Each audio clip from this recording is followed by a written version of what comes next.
శ్రీమాత్రే నమః. మీరు చూస్తున్నారు ఈ మొక్క పేరు కర్పూరవల్లి.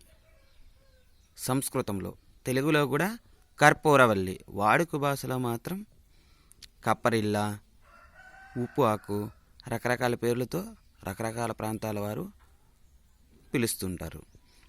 అయితే ఈ కర్పూరవల్లిని ఆకు మందముగా దళసరిగా ఉంటుంది. దీని అంచులు కొంచెం ఆకును తాకిన కొంచెం గరుగ్గా ఉండును.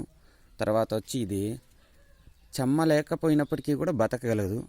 నీటి ప్రాంతాల్లోనూ ఉంటుంది, ఎండ ప్రాంతాల్లోనూ ఉంటుంది. ఏ ప్రాంతంలో అయినా ఇది తేలిగ్గా బతకగలదు. అదేవిధంగా చాలామంది దీన్ని పెరటి మొక్కగా కూడా పెంచుకుంటారు.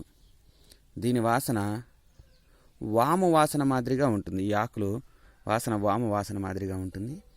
అదేవిధంగా దీని కాడ బలిష్టంగా, దీంట్లో కూడా కొన్ని జాతులు ఉన్నాయి. తెల్లగా బూడిద రంగులో ఉన్నటువంటి కప్పరిల్ల, తర్వాత ఇంకా ఏపుగా పెరిగేటటువంటి కప్పరిల్ల, అడవి కప్పరిల్ల అని కూడా ఉన్నాయి. అది ఇంకొంచెం చిన్న ఆకులు ఉంటాయన్నమాట.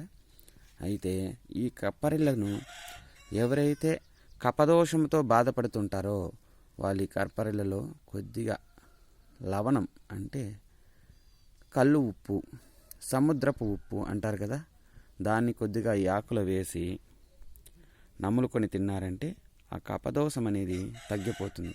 అదేవిధంగా చిన్నపిల్లలకి జలుబు, తర్వాత తుమ్ములు, పడిశము వగైరా వచ్చినప్పుడు ఈ ఆకు రసాన్ని పిల్లలకి కడుపు గన ఇచ్చామనుకో వెంటనే తగ్గిపోతుంది, సందేహమే లేదు. అదేవిధంగా ఈ ఆకును జలుబు, తర్వాత పైత్య రోగం ఉన్నటువంటి పైత్య గంధులు సరిగ్గా పని చేయకపోయినా కూడా, పైత్య రసాలు సరిగ్గా ఉత్పత్తి కాకపోయినా ఈ ఆకు తినడం వల్ల పైత్య రసాలు చక్కగా ఉత్పత్తి అవుతాయి. తద్వారా గ్యాస్ ట్రబుల్, అసిడిటీ, అల్సర్లు అలాంటివి ఉన్నా కూడా కడుపులో నయమయ్యేదానికి అవకాశం ఉంది. అదేవిధంగా ఈ ఆకును లవణంలో కలిపి తినడం వల్ల చాలా ఉపయోగం ఉంటుంది.